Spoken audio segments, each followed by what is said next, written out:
घूम जाओ उत्तर कहो हे उत्तर तुरंत हम कबूतर बोला बोला मैया गोहिल की जय। बतिया रतिया पटना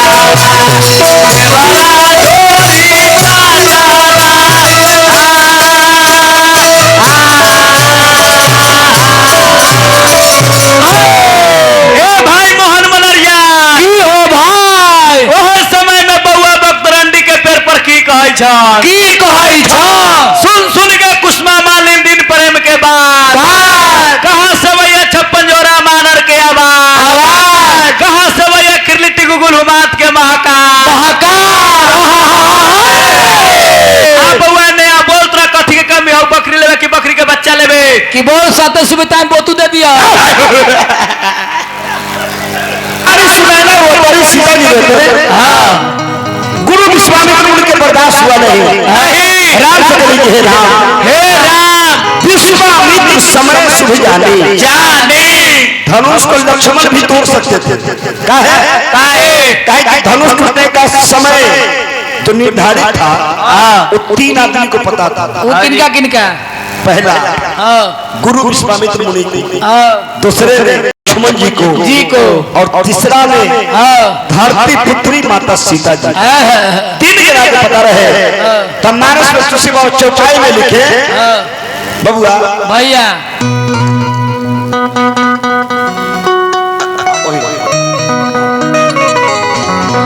विश्वामित्र समय सुलझानी बोले अति समय में दानी उठ अवतार भजो धर्मचापा नेट अवतार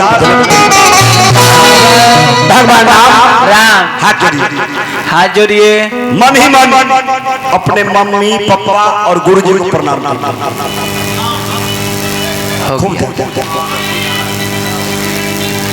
कितने बजे बचू छोड़ा भूया मत करो क्या बजा बजा हाँ हो गए प्रणाम कर ली क्या बोले पापा के प्रणाम मम्मी के प्रणाम गुरुजी के प्रणाम चचा के प्रणाम चचा के प्रणाम चाची के प्रणाम चाची के प्रणाम दादा के प्रणाम पूरा ग्रामवासी अपन देहातिया सब के प्रणाम वैसे भी आना बहुत बढ़िया फेरा फेरी बाबू के प्रणाम दाई के प्रणाम दादियों के प्रणाम मामू के प्रणाम हाँ सही सही बात लगातार प्रणाम मामू के प्रणाम इकट्ठे कर लो सब मामू के प्रणाम मामानी के प्रणाम मामानी के प्रणाम नाना के प्रणाम नाना हाँ नानी के प्रणाम लगातार बोलवाओ तू लगातार बिया तू करवा कि एक बेर होता कल से बोलता है लेके लेके के डेरावा जॉन बोला नाना के प्रणाम नाना के प्रणाम नानी के प्रणाम नानी के प्रणाम जनानी के प्रणाम लागू ना मत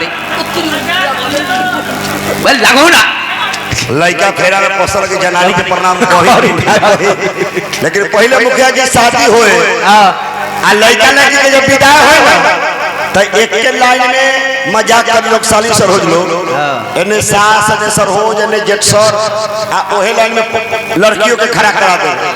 अब एगो के गोर लागे के चक्कर में मतलब जे शादी करले है जो लड़का उ मेहरारू के लोग ओहे लाइन में गोर लगा लगले मौगी से गावे लगा गोर पर गिरला हो दुल्हा गोर पर गिरला पहले शादी ब्याह में दुल्हा जब बारात लेके जाते थे तब गांव में पालकी पर डोली पर हाँ जी दुल्हा चाहे गाड़ी में बैठल दुल्हा रुमाल हे बड़ी में दुल्हा बैठल गांव के लोग हाँ दुल्हा देखला छटछटाए दुल्हा दुल्हा रुमाल ले कहरिया सब पदले है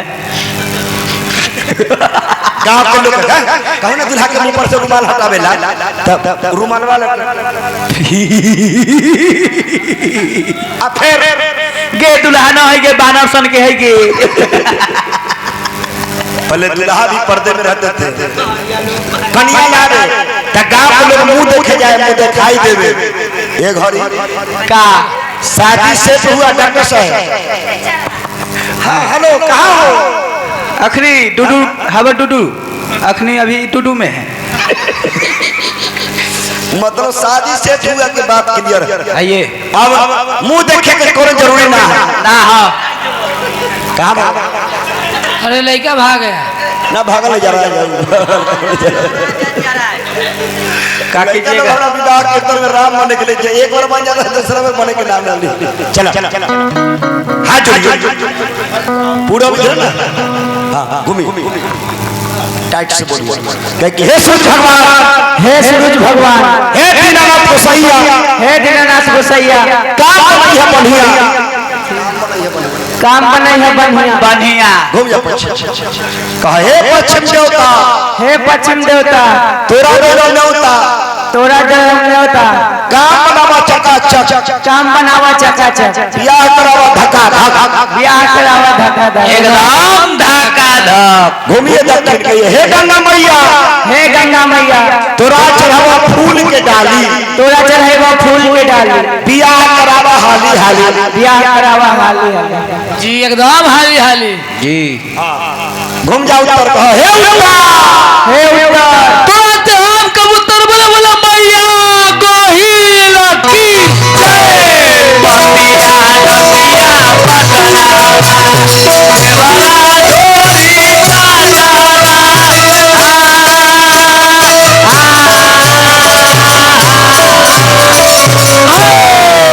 भाई मोहन मनरिया की हो भाई ओह समय में बउआ बकरंडी के पेड़ पर की कहै छ? की कहै छ? सुन सुन के कुसुमा मालिन दिन प्रेम के बाद कहाँ से भैया 56 जोड़ा मानर के आवाज, कहाँ से भैया किरलिटी गुगुल हुमात के महाकाल बउआ नया बोल तोरा कथी के कमी हो? बकरी लेवे कि बकरी के बच्चा लेवे? कि बोल साते सुबह टाइम बोतू दे दिया। अच्छा बाबा भुइया, बाबा भुइया के कैसा नाचने पर ला बताइए, अंडी के पेड़ पर बाबा भुइया, अंडी के पेड़ पर बाबा भुइया, ना तो केरा के घर पर रहे छिन की? अरे तो भोजन कौन का बोला पतिया नतिया पटना बाप रे भाई भजन पर तो भगवान जी कुत्ते हैं। जी जी भगत जी कुत्ते हैं। ए कुत्ते ना है कूदते हैं, कुत्ते हैं। जानते हैं मुखिया जी, ये एको वो जो है ना कीर्तन में झाल बजाने वाला ही लोग नहीं है, क्या? सब मनरिया के बाल बच्चे। नहीं नहीं ब्याह जी वो बात नहीं है। तो कौन बात? जैसे आपको प्रोग्राम नहीं रहता है तो हम लोग चल जाते हैं भुइयावा के पूजा में झाल बजाने। अरे तो यहाँ भुइयावा की पूजा ना ना ओकरे झनक चल रहा है। धैर्य झपड़ मारे जो सब झनक छोड़ा देंगे, खाली भुइयावा के पूजे में जाते कार कहीं जाते ना बैठकी वाला प्रोग्राम करते हैं, बैठकी मतलब भूत खेली वाला झाड़ते उठते हैं। झाड़ते भी का? भक्तों हैं यहाँ, तनी मनी केकरा झाड़ रहे हैं? लेडीज लोग को खाली जली जाते हैं, आई मर्द लोग के मर्द लोग को हमारा भी जो भूते नहीं आता है। तोरा भी जाए मर्द से भूत का है ना बल ना है अब जाए घर से ठीक है निकली, रास्ता में ठीक है रही। एको कहीं मर्द का भूत है कहीं पकड़ा के ना भगत जी फूलों से न ना बह हम तो खोजले चलाई कहीं भूल से आ गए तो शराब भक्त भाई तोहर क्लियर कर देता। भीड़ में हफ्ते हफ्ते भाग जाए। हाँ तो है समय में बात लगा हाथ में ठुमक ठुमक के चले आता है नहीं, तक कुदुक कुदुक के ना, दौड़िया भाई छ हाँ, दौड़ता मतलब लगा मजाक करता है। देखिए अच्छा बोले हैं दौड़ने आता है तब ना हम बोले हैं। तो मजाक देखिए इसे मजाक के बात कहाँ से आ गया? दौड़ने के लिए कहा तब ना दौड़ते हैं। अच्छा मुखिया जी मजाक करना से कही जाए भौजाई से, साली से, हाँ जी, सरहोश से, हाँ जी, सार से, हाँ जी, जहनोई से, जेठसर से के लगता है के लगते जब तुम मजाक करता है के लगता है बहनों तोर लगाओ जे मजाक करता है। ए गधारे हमरो बहनो नहीं तोरो बहनो ये भी। हमर ना हिनकारो बहनों ये है आ इनके ना सबके बहनो। सबके पिटवा देंगे। यह गलती नहीं बोला है, भगवान राम के ससुराल कहाँ है? मिथिला में। जी और हम लोग मिथिला के वासी हैं। हाँ ना 22 जनवरी के अयोध्या में जब भगवान का मंदिर बना था तो मिथिला धाम में खबर आया था भगवान के लिए वस्त्र, सब चीज जेवर और संदेश बन के यहाँ से लोग वहाँ अयोध्या गए थे। तो हम लोग मिथिला के वासी हैं, तब भगवान राम पाहुन लगेंगे यानी जीजा भी लगेंगे। सही बाप रे बाप जाम बंद के ना पूछ रहे तो राम मंदिर वाला जैसे जो राम का रोल किए थे रामायण में, सभी लोग को आमंत्रित किया गया धोखा से।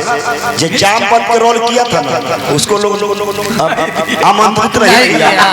वो सोशल मीडिया पर पूछाना चाहिए कि आप नहीं गए, खबर नहीं दिया है, हम जामवंत का रोल किए हैं, हम लोग खबर नहीं दिया है, जामवंत खिसिया